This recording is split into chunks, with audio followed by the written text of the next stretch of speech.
Typically when you play Paper Mario the Thousand Year Door, you level up a lot, and every time it happens you get that feeling of improvement because by increasing your health, flower or badge points, you genuinely get stronger and more capable to beat the enemies that you face. Now if played normally, the game isn't too difficult, but what if you didn't have that luxury? What if leveling up was impossible? Can you beat Paper Mario the Thousand Year Door without leveling up?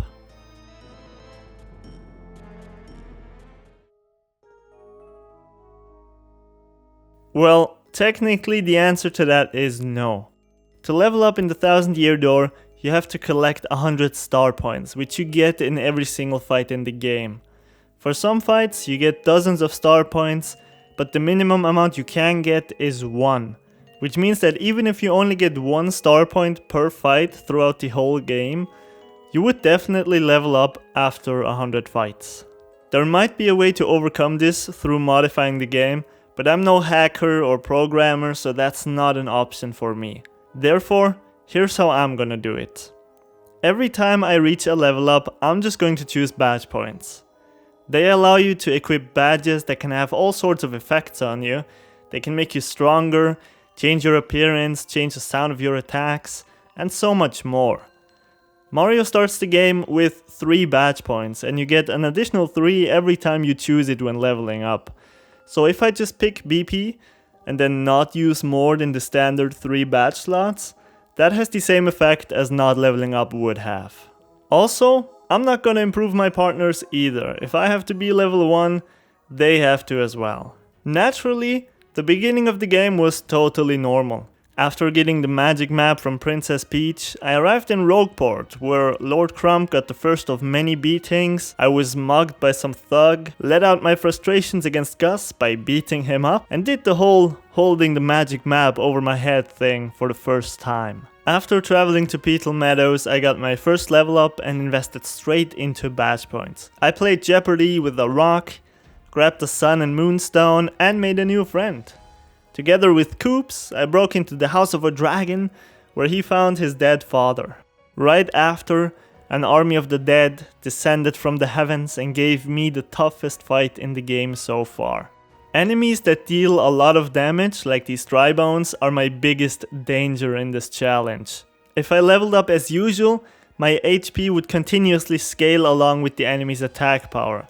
But since that's not the case, this run will get more difficult with every chapter that I complete. The path to Hooktail blessed me with 1 or 2 more level ups, a life mushroom, and a badge that's very useful in the boss fight. I entered the master bedroom without healing myself because I'm a greedy madman, and challenged the huge monstrosity while already being half dead. Halfway through the fight, I also realized that I forgot to equip that very important badge and felt like an idiot.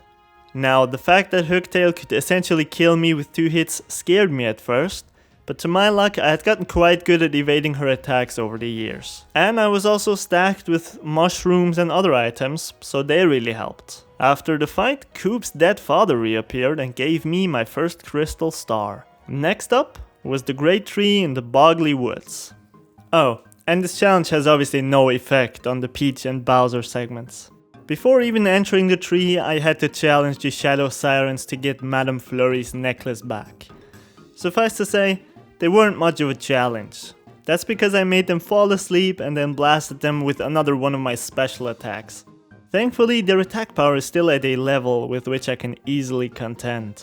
In the tree, the cute little punies were saved by yours truly, after which they swiftly went to war with these little mosquitoes that try to overtake everything. As a reminder, I'm still only using 3 badge points, although I have far more than that now. Continuing further, I received a new pair of shoes, which is one of the very few upgrades I will get in this playthrough, and this effectively doubled my attack damage with jump attacks, which was a very pleasant experience after only doing 1 HP of damage for so long. With my new classy boots and 101 Dalmatians, punies behind me, I finally found the next crystal star.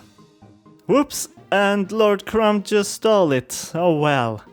He started a very generous timer of total annihilation and proceeded to flee from the scene of the crime. I ran after him and pretty much wiped the floor with him. What surprised me was the fact that Crumb only had an attack power of 2, while Hooktail did a whopping 5 damage per hit. Now that I think about it, it seems that Hooktail was not really meant to be beaten that easily, without the powerful badge that I forgot to equip. Nevertheless, I defeated Lord Crumb and his beautifully pink Magnus von Grapple, and got freaking 62 star points for it. If you have played this game before, then that might sound like way too much for you, because it is. I forgot to mention a crucial part of the story. After Hooktail, I went to see a shady magician in the catacombs of Rogueport and gave her 50 coins to put a curse on me. This curse is, of course, not a bad thing for me. Instead, it sometimes gives me a boost to my attack power, defense, or star points. This boost can only happen once per fight as far as I know, but it sure did save me from many a danger in this run. Anyways, let's go back to the main story. I grabbed the second crystal star and jumped back on the podium in front of the 1000-year door. My magical GPS pointed me in a surprising direction. The sky. I know what you might be thinking. That couldn't be, right? Well, it's true. The next crystal star is located... Wait, no, not the moon. Come on guys, this is Mario, not Star Wars. It's actually located in Glitzville, the game's version of the WWE.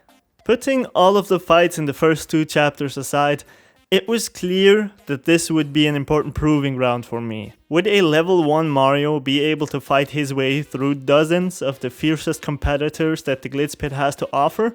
Well, if the first 10 fights are any indication, then the answer is yes. I breezed through the first 8 fighters, at which point I decided to take off the 2 badges that I had equipped, to make this challenge just that slight bit more difficult. I wouldn't use any badges from here on out, although I still kept most of them, just in case I reached a point where things got so difficult that I did have to use my 3 badge points again.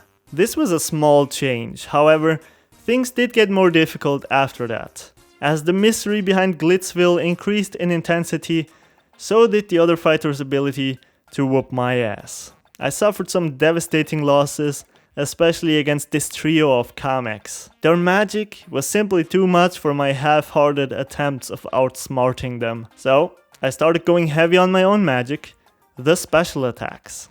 As the game went on, these became more and more important for my survival. After many defeats, I finally overthrew those wand-wielding creatures and was ready for glory, only to be interrupted by Bowser, who I instantly had to fight as well.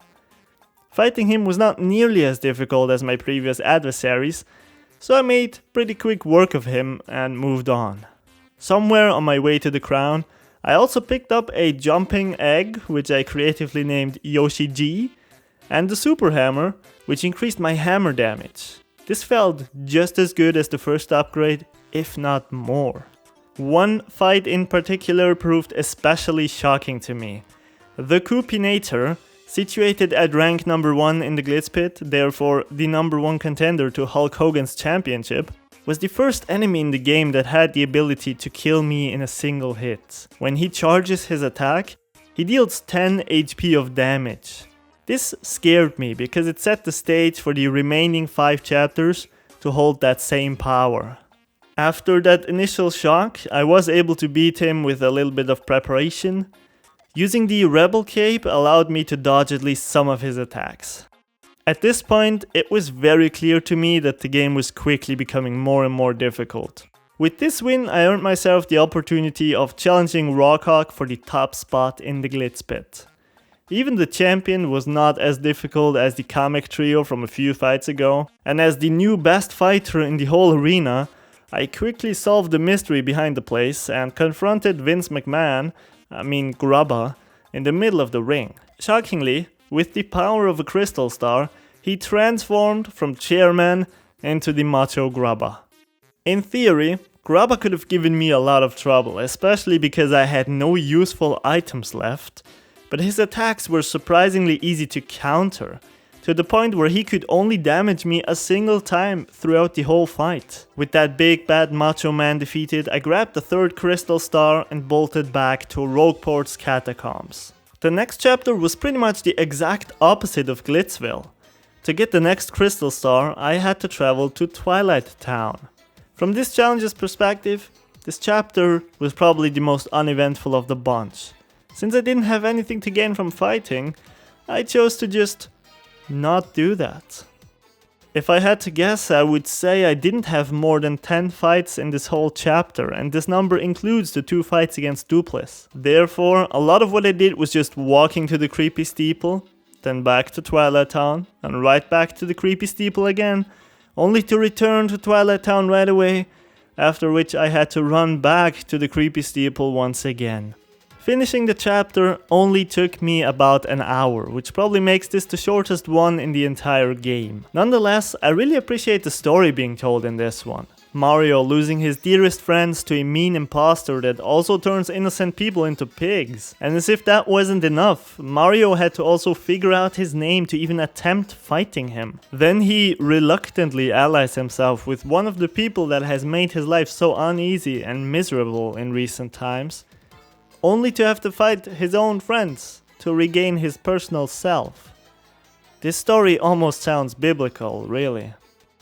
Both fights against Dupless weren't difficult, even though his attack strength and health was higher than almost all other bosses up to this point. The fact that he had no defense or area attacks made it easier than would be expected. In the final fight, I exclusively focused on Dupless without ever damaging my partners. Not out of the kindness of my heart, mind you, but simply because it wasn't very productive to defeat all 4 companions before killing Dupless, especially because Goombella was always the weakest of them all anyways. After this ordeal, I kept the 4th crystal star that I actually got after defeating Dupe for the first time, and I also permanently befriended Vivian. The next crystal star brought me to Keelhaul Key, a tropical island which also required me to get a ship and assemble a crew. To say that I felt a bit like Jack Sparrow would be a huge understatement. After gathering any poor soul that would willingly sail there, I set off towards unlimited fortune. The island was definitely a tough piece of land to walk on. The enemies residing on top of it weren't necessarily very strong, but they came in big numbers. Of course, I tried to avoid them at all costs, but that wasn't easy. This chapter, like the one before it, had me walking around a lot, and since I barely ever defeated anything, I had to avoid each enemy over and over again. However, in the caves below the surface was where my skills reached an all-time high. Let me share with you my proudest death ever. Evidently, water proved to be deadlier than almost any other enemy on this patch of land. For my shameful death, I first fell into the water. 7 times in a row. Being the genius that I am, I didn't have any healing items with me, so I went back to fight against this huge pink Bob-omb to use a special attack to regain some HP. Here's where it all went very wrong. Resourceful as I am, I didn't want to waste Bobry's turn, so I attacked the pink Bob-ombs before I healed myself. What I hadn't anticipated was that they would all blow up as a result, giving me a free ride to heaven. This put me back about 20 minutes to the last checkpoint. Fast forward by that same amount of time, and here I am again falling into the water. I then decided to put a cherry on top of that by surviving the water, then for some reason going back, only to almost die to the water. I feel sorry for the humanity, where this version of Mario is the only thing that stands between it and the end of the world. Shamefulness aside, I hustled my way through the caves to fight against Pirate King Cortez, and he was tough. For starters, he's a skeleton, so obviously he had 3 phases. Each time I beat him, he transitioned and became even deadlier. In his final phase, he had the ability to attack 5 times per round, because each of his weapons turned independent from him. As you might have guessed, That's bad news if you only have 10 HP, because that gave him the ability to kill me in a single turn. And as if that wasn't enough, he also had a defense of 1, which rendered Goombella and Yoshi G completely useless, since both of them only have an attack strength of 1. The only way I was able to beat him was with a healthy mix of special attacks and items that I bought ahead of time. Turns out, all of this was just a misunderstanding, and he graciously gave me the 5th crystal star. Oh, and Lord Crump got whooped again. It's almost like he enjoys it at this point. Next up, the Access Express, also known as the only chapter with less fights than the Twilight Town chapter. That's the way it was for me, at least. I'm pretty confident that I can almost count the number of fights that I had on one hand, but that does not mean that they were easy. This part of the game was pretty much just filled with some nice little detective games. Someone stole the cook's huge cooking pot and I had to find the perpetrator. Then, a ghost stole the train conductor's blanket, and someone also stole some jewelry. As it turns out, that thief was a duplice in disguise. This guy just can't do enough mischief, can he? Inside Riverside Station, I tried to avoid fights as much as possible, and was more or less successful with that.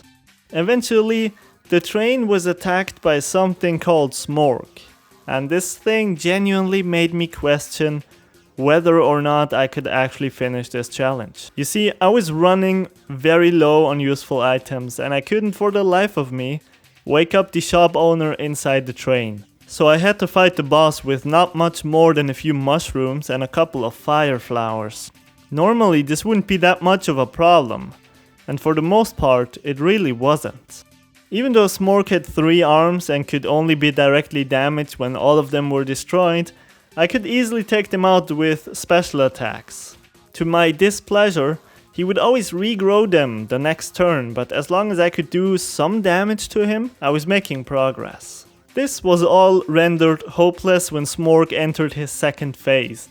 His attack damage was instantly raised to 10, which presented the same issue as with the Coopinator earlier. This time, however, my enemy could kill me even without charging his attack, which meant that no matter how good I played, there was no way I could realistically survive this. After dying many times, I tried once more to wake up the shop owner, and surprisingly, it worked. Wishing that I had tried this way earlier, I pumped myself full with boo sheets and thunder rages and went into battle once again. Throughout the fight, I was almost constantly under boo sheets, which allowed me to finally beat him, even though it was a very close victory. As a side note, this enemy alone took me over an hour to defeat, longer than the entirety of chapter 4. I avoided any contact with the boos in Poshly Sanctum and snagged myself the 6th crystal star. After that, I got rich because of a Dogecoin investment from earlier in the game and made my way towards Far Outpost to allow literal talking bombs to blow me to the moon. Oh Paper Mario, why are you so great? Before I could do that, this military ball bomb sent me on an odyssey through massive parts of the Mushroom Kingdom, in search for a white ball bomb that would allow me to be shot into space. I traveled from Far Outpost to Petalburg, Keelhole Key, Glitzville, the Great Tree, Twilight Town, and then eventually back to Far Outpost, where I found him sleeping in his bed. I truly love this game, but some things are obviously just there to mess with me. He woke up after I jumped on his sleeping body for a solid 30 seconds and blasted me as far away from him as a ball bomb possibly could after I disturbed his beauty sleep. The moon was upon me, or more accurately, I fell upon the moon. And as I knew that anything and everything on this celestial body could mess me the hell up, I just avoided any fight that I could. The layout of the secret X-Naut base confused me way more than it should have, which put a dent into my self-consciousness. I was just outmaneuvered by a game for 6-year-olds. After much confusion and a lot of running away like a chicken, I made my way to challenge Lord Crump for what seemed to be our final confrontation. Inside Magnus von Grapple 2.0, he packed a hard punch. His strongest attack, which doesn't even need to be charged, deals a mind-numbing 30 HP of damage in a single turn. I didn't have any boo sheets left at this point, so my only option was increasing my defense with the Power Lift special attack as often as I could. This was thankfully enough to overcome his attack and beat him down for like the 5th time now. With my victory over Magnus 2.0, I earned myself the 7th and final Crystal Star. That also meant that the next chapter was going to be the last. The X-Naut base's supercomputer, Tech, helped me escape and then seemingly destroyed the base behind me. Now, contrary to what you might have thought, I didn't go straight to the 1000-year door. Instead, I went on a journey to find the most useful and strongest items that I could possibly find. My pre-endgame travels brought me through all 8 lands of Paper Mario the 1000-year door. Eventually, I decided to mainly load up on life and super mushrooms. Healing was going to be invaluable to me. For this last chapter, I decided to go full tactic mode. I didn't just mindlessly jump into any battle, nor did I avoid all of them. I carefully weighed off whether any specific battle would benefit or damage me. I documented all of the enemies in the Shadow Palace with Goombella's Tattle ability, something that I always do, but totally neglected in this run. At this point, the Art Attack special move was my go-to action whenever I faced difficult enemies. I used this one a lot in the final chapter, especially against Dry Bones and these golden cannons. One thing that the level ups did for me was regenerate all of my stats each time I reached the next one. I cannot tell you how important this was for me, although I guess you could technically say that disqualifies me from this challenge, since I do benefit from the level ups in some form. But there was no way I could realistically avoid this. The Palace of Shadows was a treacherous place to traverse, but I managed to survive throughout it. At least, until I reached the lair of Gloomtail. Does that face look familiar to you? Well, this right here is Hooktail's older brother, and he was not very happy to find out about his sister's defeat some time ago. Gloomtail was a tough opponent. His attack strength is 8, and because he can spit poisonous fire that damages and poisons my partner and me, you could basically say that he can do 16 plus HP of damage per turn. Therefore, I was pretty much constantly occupied with healing my team and myself. Still, I was able to do some good damage against him.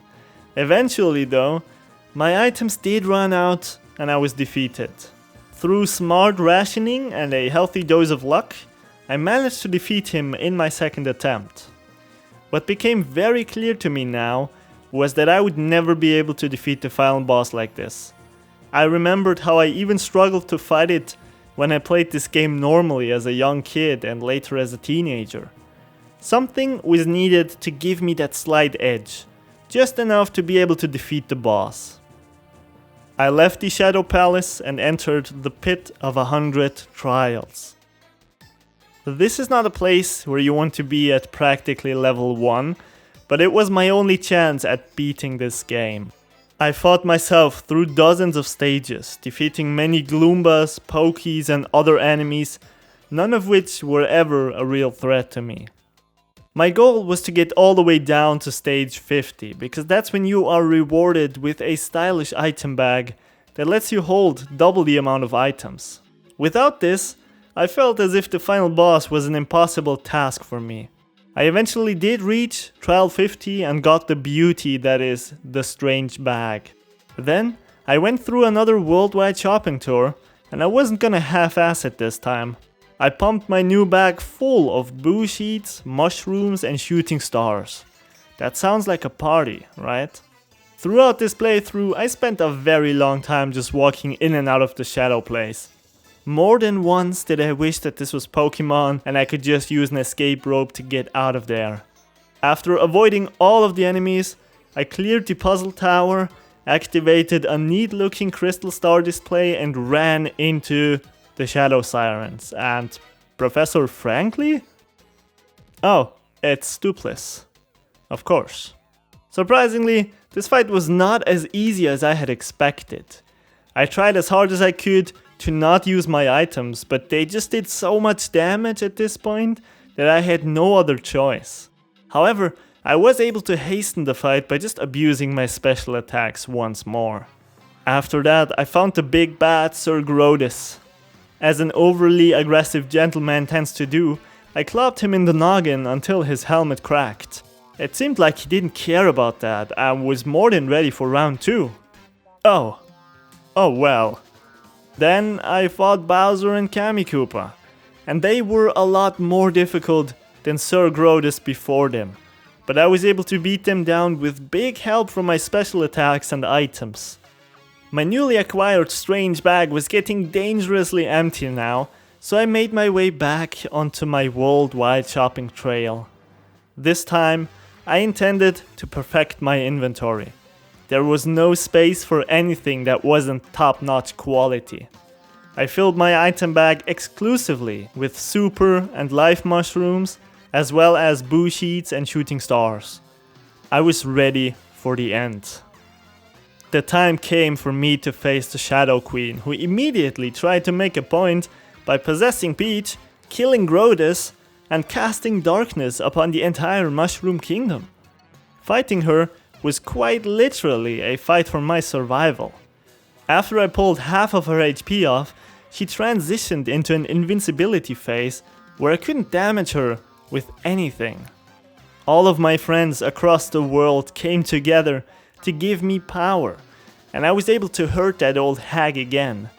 She was fully healed after her second phase, so it was like this had restarted from the beginning, but without giving me back the items that I used in the first 2 phases.